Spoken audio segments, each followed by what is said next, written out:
సర్పంచ్ పీఠం కోసం అభ్యర్థుల హడావుడి అంతా ఇంత కాదు. కొన్ని చోట్ల ఒక్క ఓటు గెలుపోటములు నిర్ణయిస్తే మరికొన్ని చోట్ల డ్రా తీసి విజేతను ప్రకటించారు. గెలిచిన వారి సంతోషం, ఓడిన వారి ఆక్రోశం ఇలా ఒక్కటే ఉంటాయి. లోకల్ ఎలక్షన్స్ లో పూనకాలు తెప్పించే సీన్లు రక్తి గట్టిస్తున్నాయి.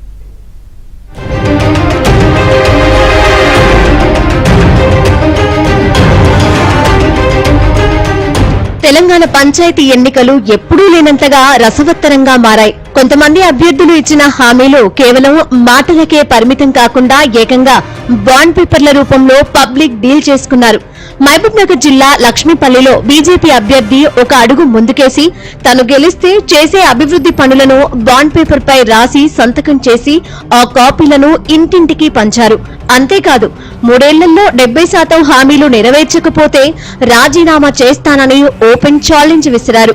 ఖమ్మం జిల్లా మల్లారంలో స్వతంత్ర అభ్యర్థి వనం రామతులసమ్మ కూడా అదే దారిలో నడిచారు. అభివృద్ధి హామీలతో పాటు వృద్ధులు, దివ్యాంగులు, వితంతువులకు ఆసరాగా నగదు ఇస్తానని ప్రకటించి ఆ వివరాలను బాండ్ పేపర్లో ముద్రించి పంచారు.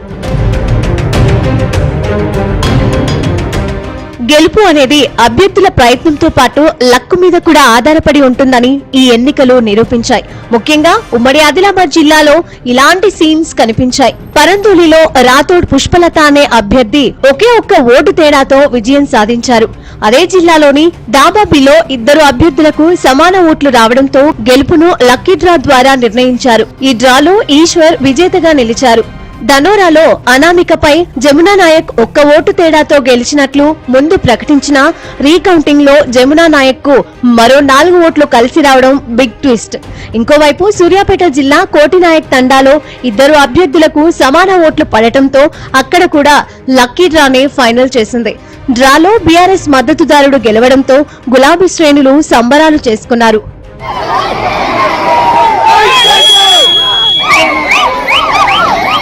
మరోవైపు ఆదిలాబాద్ జిల్లా హీరాపూర్ లో అత్త లక్ష్మీబాయి 145 ఓట్ల ఆధిక్యంతో కోడలిపై విక్టరీ కొట్టారు. దీంతో సర్పంచ్ పీఠం కుటుంబంలోనే ఉండిపోయిందని గ్రామస్తులు కామెంట్స్ చేస్తున్నారు. నల్గొండ జిల్లా కాచలాపురంలో ఓ సామాన్యుడు అసామాన్యుడిగా మారారు. గ్రామ పంచాయతీలో స్వీపర్ గా పనిచేసే మోహన్ బాబు అనే యువకుడు సర్పంచ్ గా విజయం సాధించి సంచలనం సృష్టించారు.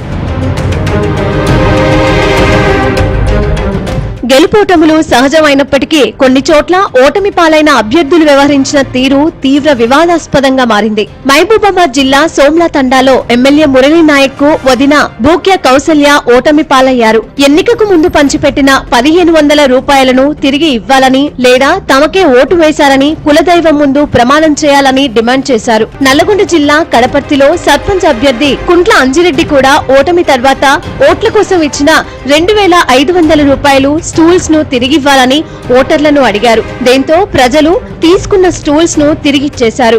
ఇక బీఆర్ఎస్ మాజీ ఎమ్మెల్యే గంప గోవర్ధన్ కు అడ్డాగా ఉన్న కామారెడ్డి జిల్లా బిక్కనూరు గ్రామంలో ఈసారి కాంగ్రెస్ మద్దతుదారుడు గెలవడం చర్చనీయాంశంగా మారింది.